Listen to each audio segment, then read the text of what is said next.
Okay, we are 2 weeks into 30 days of death records here on Family's Legacy.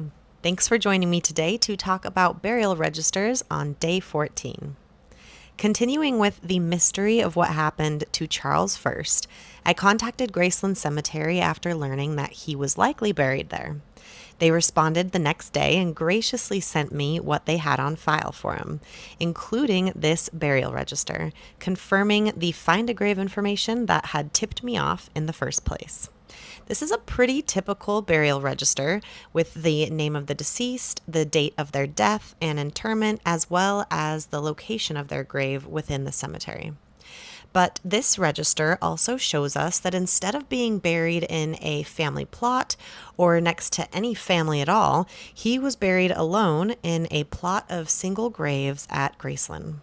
Sometimes you'll see more information provided on a burial register, like we see here for Alexander Strong, where his cause of death, diphtheria, is also given.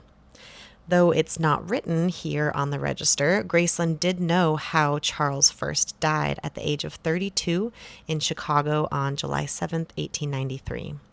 They told me he had died from being kicked by a horse, and I wondered if it was a work-related accident.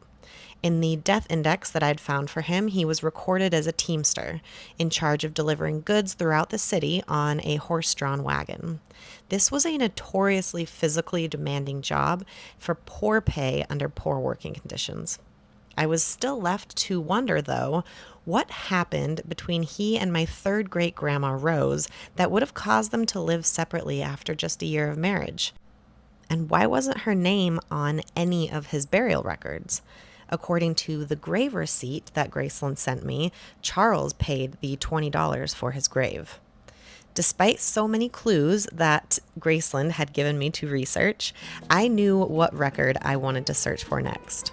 Check back tomorrow for day 15 to see which death record I set out for in hopes that it would shed a little more light on Rose and Charles' relationship. Hope to see you then.